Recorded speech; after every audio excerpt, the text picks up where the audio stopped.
ST कर्मचारी नोकरीला लागला आणि कर्जबाजारी झाला. हे खरं आहे, पण का नोकरीला लागून देखील एसटी कर्मचाऱ्यांना कर्ज काढावं लागतं? काय आहे त्यांचा तेवढा मोठा खर्च? का एसटी मध्ये नोकरी लागल्यास कर्ज काढणं गरजेचंच आहे का? आणि कर्ज नाही काढलं तर काय होईल? आणि जर कर्ज काढलं तर यावर उपाययोजना काय आहेत? हे सर्व प्रश्न आपण या व्हिडिओमध्ये बघणार आहोत. सर्वप्रथम एसटीचा कर्मचारी होण्यासाठी एखाद्या उमेदवाराला एसटीची परीक्षा द्यावी लागते आणि परीक्षा पास होऊन तो एसटी मध्ये नोकरीला लागतो. लग्नाच्या अगोदर ज्याने नोकरी जॉईन केलेली असते त्याला लग्न करण्यासाठी पैसा अपेक्षित असतो, परंतु पैसा त्याच्याकडे नसल्या कारणाने कर्ज काढावं लागतं.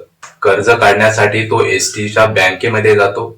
एसटी बँकेमध्ये गेल्यास एसटीची प्रोसेस पूर्ण करून झाल्यास एसटी बँक त्याला पैसे देते कर्जाच्या स्वरूपात.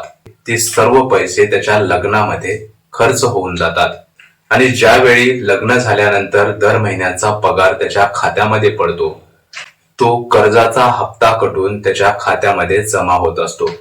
महिन्याचा खर्च भागवण्यासाठी जे काही पैसा उर्वरित राहतो त्या महिन्याच्या खर्चासाठी ते पुरत नसल्या कारणाने आर्थिक विवंचनेत एसटी कर्मचारी पडतो.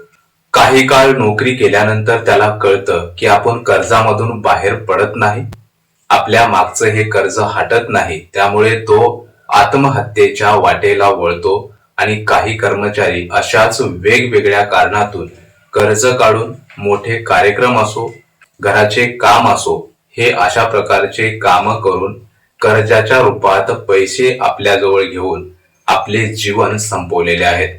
एकदा का एसटी कर्मचारी कर्ज काढायला लागला की त्याला कर्जाशिवाय दुसरा पर्यायच उरत नाही, कारण तेवढी पगारच त्याच्या खात्यामध्ये जमा होत नाही आणि त्याने काढलेले कर्ज फेडण्यासाठी त्याच्याकडे पैसाच शिल्लक राहत नाही. त्यामुळे आर्थिक अडचण निर्माण होऊन एसटी कर्मचारी नैराश्यात जातो आणि मोठे मोठे पाऊल उचलतो. एसटी कर्मचारी फक्त लग्न करण्यासाठीच कर्ज उचलत नाही, घराचे बांधकाम असो, मुलाबाळांचे शिक्षण असो, अशा वेगवेगळ्या कारणासाठी कर्ज उचलतो आणि कर्जबाजारी होतो. काही एसटी कर्मचारी एसटी बँकेत खाते नसलेले कर्मचारी एसबीआय बँकेमध्ये जाऊन सुद्धा कर्ज काढतात. ज्या ज्या मार्गाने कर्ज काढता येते त्या मार्गाने एसटी कर्मचारी कर्ज काढत असतात आणि त्या कर्जामध्ये ते अडकून बसतात, कारण त्यांच्याकडे तेवढा पुरेसा पैसा नाही जे की अशा प्रकारचे मोठे काम त्यांच्या पैशातून होईल, कारण त्यांचा पगारच तेवढा नाही. तर प्रश्न असा देखील आहे की एसटी मध्ये नोकरी करणारा प्रत्येक कर्मचारी हा कर्ज काढतच असतो का? तर याचं उत्तर येईल होय, कारण एसटी मध्ये नोकरी लागणारा प्रत्येक कर्मचारी हा सर्वसामान्य कुटुंबातून आलेला असतो. त्याच्याकडे तेवढा पैसा नसतो, त्याच्या घरची तेवढी प्रॉपर्टी नसते, त्यामुळे त्याला पर्याय नसते की आपण कर्जाशिवाय कोणतंच मोठं काम करू शकत नाही. असं जेव्हा त्याला वाटेल तेव्हा तो कर्ज काढून या कर्जाच्या अडचणीत अडकून पडतो. या अडचणींमुळे मागच्या काही काळात खूप साऱ्या एसटी कर्मचाऱ्यांनी आत्महत्या केलेल्या आहेत. या आत्महत्या दूर करण्यासाठी एकच उपाय हा आहे की एसटी कर्मचाऱ्यांचा जो पगार आहे तो पगार सरकारी कर्मचाऱ्यांना एवढा झाला पाहिजे. त्या कर्मचाऱ्यांना जेवढ्या काही सोयी सुविधा मिळतात त्या सर्व सोयी सुविधा एसटी कर्मचाऱ्यांना मिळाल्या पाहिजेत. तरच हा एसटी कर्मचारी इतर कर्मचाऱ्यांप्रमाणे सुखाने जीवन जगू शकेल. हा एकच मार्ग मोकळा जर केला तर एसटी कर्मचारी इथून पुढच्या काळात कर्जबाजारी होणार नाही किंवा आयशो आराम करण्यासाठी एसटी कर्मचारी काही कर्ज काढत नाहीत. मोठमोठ्या गाड्या वगैरे एसटी कर्मचाऱ्यांकडे दिसत नाहीत, कारण त्यांना ड्युटीला जाण्यासाठी टू व्हीलर साधी घ्यायची असेल तरी देखील तो कर्ज काढूनच ती मोटरसायकल घेऊ शकतो आणि त्या मोटरसायकलचा कर्जाचा हप्ता तो त्याच्या पगारीतून कपात होत असतो. त्याच्या पगारातून पैसा कमी झाल्यामुळे महिन्याच्या खर्चात वाढ होऊन त्याला आर्थिक संकट येते. आता एखादा जर कर्मचारी असेल तर त्याला मोटरसायकल घेण्यासाठी जरी कर्ज काढावं लागत असेल किंवा त्या मोटरसायकलचा हप्ता वर्षानुवर्षे जर कटत नसेल तर ही दुर्दैवाचीच बाब म्हणावी लागेल, कारण या कर्मचाऱ्यांना एवढा कमी पगार का आहे? सरकारी नोकरीवाल्या कर्मचाऱ्यांचं उदाहरण बघितलं तर लागल्या 1-2 वर्षामध्ये हे सर्व सरकारी कर्मचारी श्रीमंत होतात. त्यांच्याकडे तेवढा पैसा येतो, पैसा खेळता राहतो, त्यामुळे त्यांचं जीवन हे अगदी सुखमय बनतं. पण एसटी कर्मचाऱ्यांचं तसं नाही. काम तर खूपच आहे, पण त्या कामाचा दाम व्यवस्थित आणि वेळेवर चांगल्या प्रमाणात मिळत नाही. यामुळे एसटी कर्मचारी खूप नाराज आणि नैराश झालेले आहेत.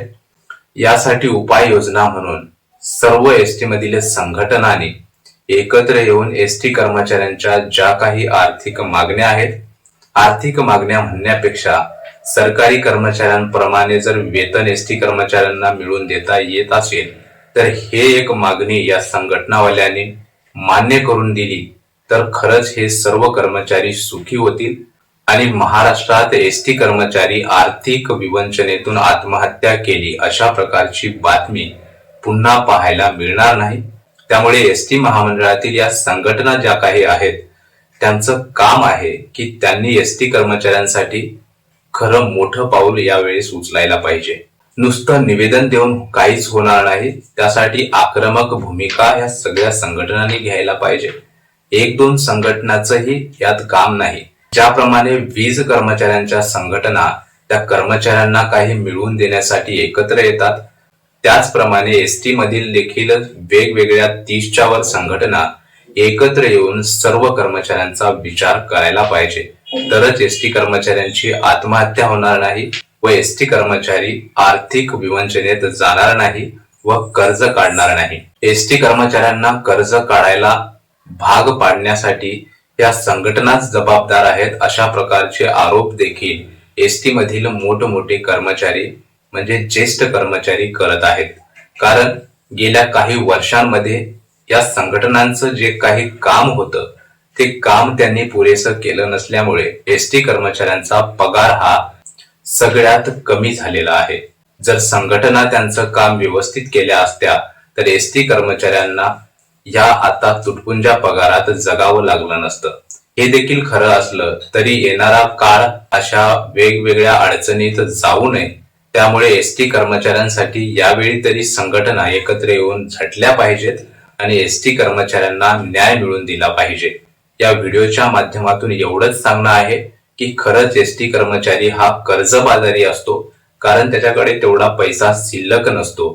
कोणतं एखादं मोठं काम करायचं म्हटलं तरी देखील त्याला कर्जाचा सहारा घ्यावा लागतो, तरच ते मोठं काम त्याच्या हातून होतं, अन्यथा होत नाही. आणि जरी कर्ज काढलं तरी ते त्याच्या नोकरीच्या शेवटपर्यंत तसंच चालू राहतं.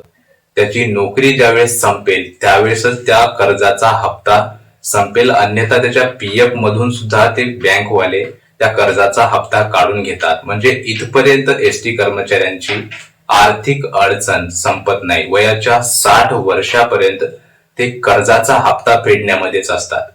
अशा प्रकारची वेळ एसटी कर्मचाऱ्यांवर येऊ नये. एसबीआय बँकेत किंवा एसटी बँकेत एसटी कर्मचाऱ्यांना जावं लागू नये यासाठी या संघटनावाल्यांनी काहीतरी केलं पाहिजे. एवढंच या व्हिडिओच्या माध्यमातून सांगणं आहे. बाकी सर्व संघटनावाले जाणकार आहेत. बघू पुढचं पाऊल त्यांचं काय असते. या व्हिडिओमध्ये एवढंच. भेटू पुढच्या व्हिडिओमध्ये. धन्यवाद.